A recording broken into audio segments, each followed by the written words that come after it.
สาดสายตาขึ้นมองฟังบนเมฆขาวมีกลอง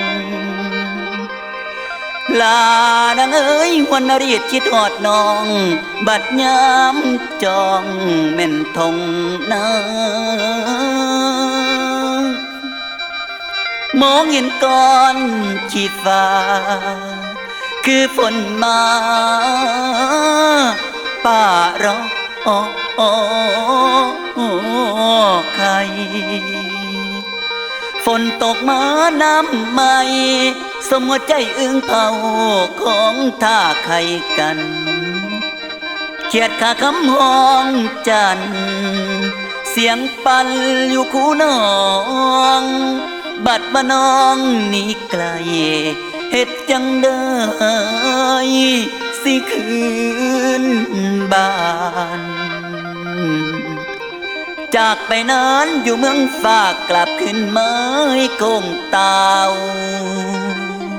สาวปุรีนี่จากบ้านนั้นมือให้เต้าคือเดนอนี่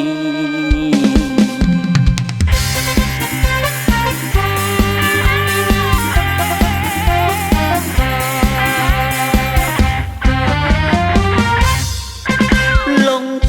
งทาไปหาสอน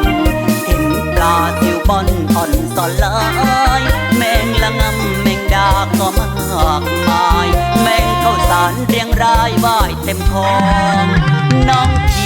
ปีเฝ้ากันสอนตาวันร้อนคอยตำช่ำสดใสอาทิตย์จรจะลับดับลงไป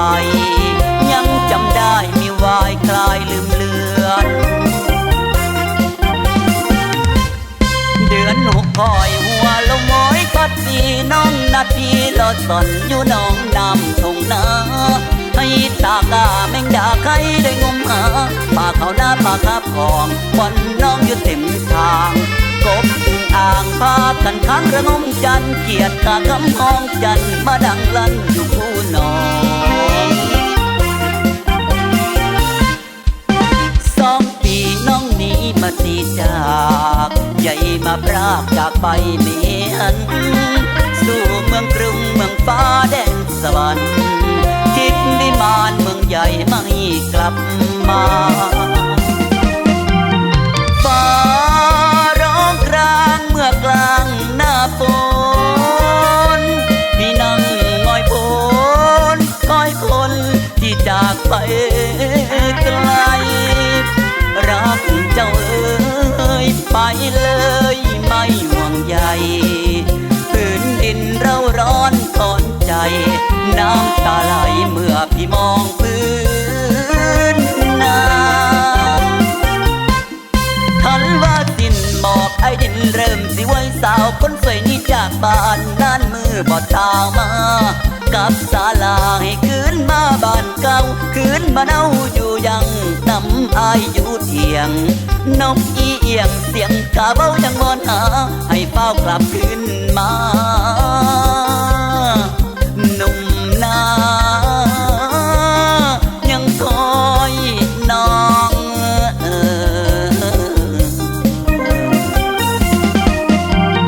ฟ้าร้องกลางเมื่อกลางหน้าฝ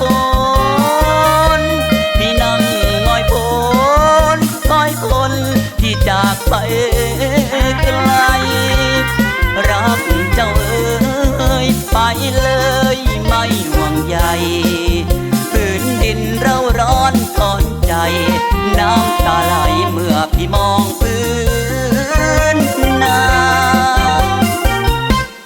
ทันว่าสิ้นหมอกไอ้ดินเริ่มสิไว้สาวคนสวยนี่จากบ้านนั่นมือบอดทางมากับศาลาให้คืนมาบ้านเก่าคืนมาเน่าอยู่ยังน้ำอายอยู่เถียงนกอีเอียงเสียงกาเบ้ายังมอนหาให้เฝ้ากลับคืนมา